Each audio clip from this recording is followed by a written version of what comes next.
Bu hayotda odamni yashashidan ma'no maqsad nima o'zi?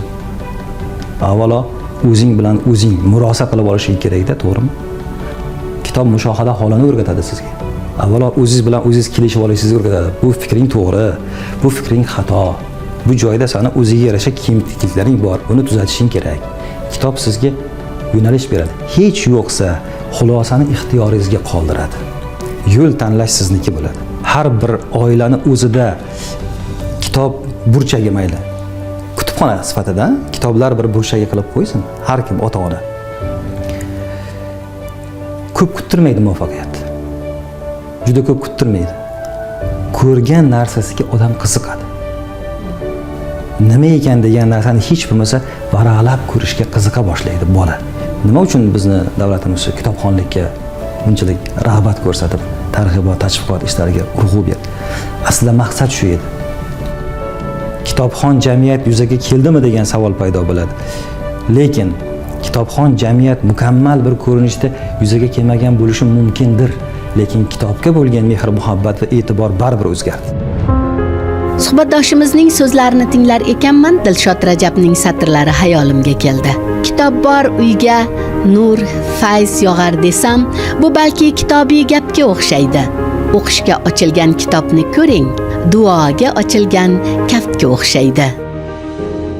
Haqiqatda yangi O'zbekistonning yangicha shukuhi ilm fanda aks sadosini to'la berdi. Shu olimlarga e'tibor, moddiy jihatdan qo'llab-quvvatlash, turli mana xususiy universitetlar, institutlarning ochilishlari, talabalarga, yoshlarga berilayotgan imkoniyatlar, doktorantlarni moddiy jihatdan rag'batlantirishlar, ilmga keng yo'l ochilishi, bularni sanasak agar hozir barmoqlarimiz yetmaydi.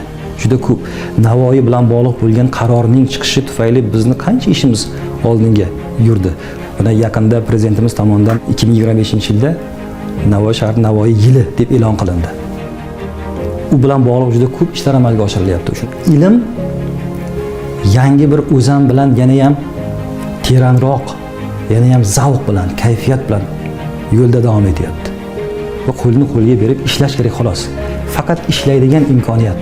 Endi professor Maqsud Asadov bizni institutimizdagi eng peshqadam, eng serg'ayrat, eng sermas'ul, juda ham bir yaxshi olimlardan bittasi. Juda barakali mehnat qilib kelyapti. Ketma-ket oldin fan nomzodi, keyin fan doktori dissertatsiyalarini himoya qilgan Maqsud Asadov bizning institutimizda muntazam mehnat qilib kelayotgan, shu yerda shakllangan, juda ham katta muvaffaqiyatlarni qo'lga kiritgan o'ziga xos bir olim hisoblanadi. Ketmoningiz uchib turgan payt, vaqt o'tib, davrlar o'tgandan keyin ketmoningiz yerga urilganicha ko'tarilmay qolishini o'ylab xavotirga tushasizmi? Navoiy boboni bir yaxshi gapi bor. Bu kishidan ko'p narsa olamizda biz. Birov seni ko'p juda ham maqtab yuborsa, unga ham ishonib, unga ham e'tibor qilib aldanib qolmagan deydi u kishi. Birov seni juda ko'p qoralab qilsa, uni ham ko'nglingga olib, vaqtingni zoya ketkazib o'tirma deydi. Bu shu kishining o'gitlari o'git. Umr o'tgan sari odamda baribir sezilsa kerak. Vaqt o'tgandan keyin yoshi katta avlodni ko'ramiz. Keyingi avlod yetishib kelaveradi. O'z oldimga qo'ygan juda ko'p maqsadlar bor edi. Ularni ehtimol o'ndan birini amalga oshira olgandirmiz bugun. Hali oldinda juda ko'p yaxshi maqsadlar bor. Hayot bizga shu maqsadlarni amalga oshirish uchun imkon bersin deyman. Professor Maqsud Asadov ustozlari o'gitini olib kam bo'lmadi. U Ibrohim Haqqulning asl shogirdlaridan biri edi. Shu bois ustoz shogird orasidagi farq va o'xshashliklarni taqqoslashga uringanimiz rost. Ustozdagi shaddodlik, dangallik, shartdakilik shogirdga muzokara va munozarada ehtiyotkorlikni, ustozidagi qaysarlik, o'jarlik shogirdiga vaziyatdan mulohaza bilan murosaga chorlash orqali chiqib ketishni o'rgatgan chog'i. Suhbatdoshimizda og'ir, bosiq, vazminlik bilan xulosa yasash borligi e'tiborni jalb etdi. Lekin baribir bitta o'xshashlik ularni bir-biriga yaqinlashtirgan. Ilmga intilish, ilmsevarlik, ilmparvarlik. Oilaviy muhitdagi ma'naviy olamning boyligi ham bundan mustasno emas. Otam juda mehribon inson, juda ham mehribon inson. Menimcha bu jihatlarim unchalik o'xshamasa kerak. Men ham o'zimga yarasha qahrim bor. Men ham o'zimga yarasha bir qattiqqo'lliklarim ba'zan bor. Sokinligi va tamkinni men otamda ko'raman. Ayni paytda u darajadagi bir sokin, bu darajada bir tamkinga xos bo'lgan bir fazilatim bor deb hisoblamayman. Onam rahmatli olamdan o'tganlarida men 10-sinfda o'qir edim. Ukam 7-sinfda o'qir edi, singlim, bizning eng kichkinamiz singlim 3-sinfda o'qir edi. Demak, ularning ham ko'ngli kemtik bo'lgan joylarini o'zim bilaman. O'sha ko'ngli kemtik bo'lgan o'rinlarini men uylanishim kerak bo'lgan ayol to'ldirish kerak edi. Nazarimda shu fikrlar ham meni o'zimda bor edi. O'sha buni hisobga olganman albatta. O'sha uylanishdan oldin bu fikrlar xayolimdan o'tgan. Ichidan mehribon inson aslida o'zlari, tashqaridan jahldor ko'rinadilar. Chunki universitetda ham darslar bor uchun men ham kechkiga darsga kirardim. Talabalar Asadov deb juda hammasi shundoq bo'lib 100% o'tirardi, kelib men darsimga kirishardi. Ustoz uyda kuladilarmi bular deb ko'p savol berishgan. Ular hamma bilan ham yaxshi til topishib ketavermaydi. Ilm insonlari bilan yaxshi kelishsa kerak. Tinmay harakat qilgan o'zlari. Ukalari bilan singillari biz bilan yashagan. Ular institutda o'qidi va mana keyin o'sha to'y tomoshalarida o'zimiz bosh bo'ldik. Mana hozirgacha ham ko'p masalalarda o'sha bolalari bir joy og'rib qoladigan bo'lsa ham telefon qilib, so'rab, gaplashib, kennoyisi bilan suhbatlashib, mana shunaqa maslahat so'rab turadiki, men ayolimda mana shu og'rinishni ko'rmaganman-da. Har doim shu birinchi xayolimga keladigan narsa, uyimizda doimo kitob bo'lgan. Dadam, oyim shu kitoblarni varaqlab, bir nima yozganlarini, shu narsa esimizga keladi ko'pincha. Juda qattiq qo'llar, mehribonlar desam ham bo'ladi, lekin mehrlarini ko'rsatmaydilar. Dadam yo'l yo'riq ko'rsatganlar, o'qishga kirganman o'zim byudjetga, keyin bitirdim uni. Ish bitirmasimdan shu 2-kursni bitirgandan keyin o'zim ish topib, o'sha tirishib, harakat qilib, mana shunaqa ish topdim dedi, bo'ladimi desam, "Ha, bo'pti, bos" deb ko'rdilar. Keyin qarasam, yaxshi, shu sekin-sekin yo'limizni topib ketdi. Ukamda ham shunaqa bo'lgan.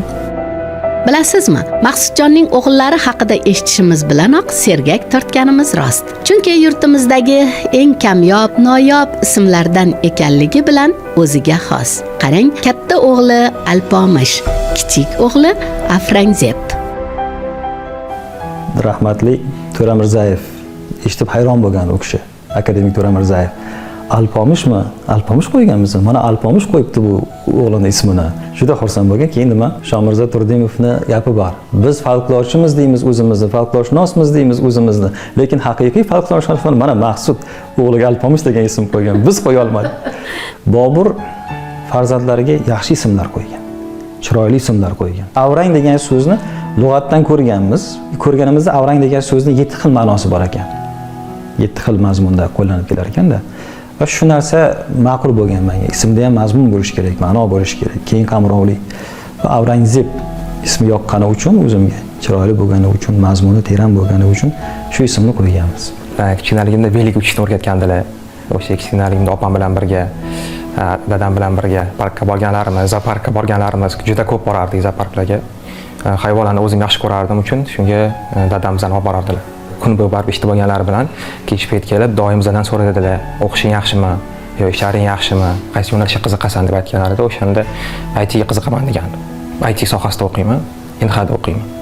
Otamga juda o'xshamoqchiman, lekin qiyin deb o'ylayman. Shuncha narsaga erishganlar, ilm talab qiladilar. Keyin o'zim ham ingliz tilida o'qiganman.